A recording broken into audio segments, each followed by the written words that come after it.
20 ஆண்டுகள் தொடர்ச்சியாக ஆண்டொன்றுக்கு குறைந்தது 10 மாதங்கள் வந்து தொடர் அறுவடை கொடுக்கக்கூடியது இந்த மார்க்கெட் லெமன். சரி, மார்க்கெட் லெமன் நம்ம சாகுபடி பண்ணிட்டோம். ஒரு ஏக்கருக்கு 300 செடிகள் வரைக்கும் சாகுபடி பண்ணிட்டோம். இதிலிருந்து நமக்கு வந்து நிகர லாபமாக எப்படி வரும்னா, ஒரு செடிக்கு ரூ. 1000 அப்படின்னால் கூட கிட்டத்தட்ட 1000 பழங்கள் வரும்.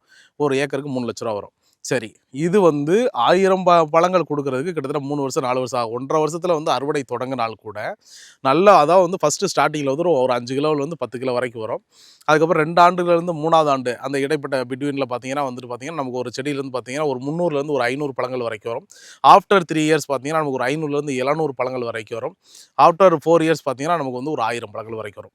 சரி, அது வரைக்கும் இதில் என்ன அப்படின்னா, நாம் சொல்கிறோம் 7 அடி இடைவெளியில் அத்தி வந்து சாகுபடி பண்ணலாம் அப்படின்னு நாம் வந்து சொல்கிறோம்.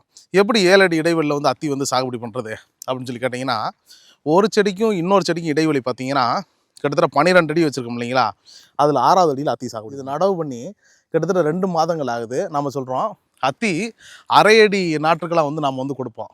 அரை அடி நாற்றுக்களாக கொடுக்குற நாற்றுக்கள் கிட்டத்தட்ட 1 அடி 1.5 அடி வரும்போதே பார்த்தீங்கன்னா தொடர்ச்சியாக வந்து பூக்களும் பிஞ்சுகளும் இறக்கும் அப்படின்னு நாம் வந்து சொல்லியிருந்தோம். அங்கே பார்த்தீங்கன்னா தெரியும், கிட்டத்தட்ட 60 நாள் ஆன செடிகள்லேருந்து எப்படி எந்தளவுக்கு வந்து பூக்களும் பிஞ்சுகளும் இறக்குது அப்படி இதை நீங்கள் வந்து பார்க்கலாம்.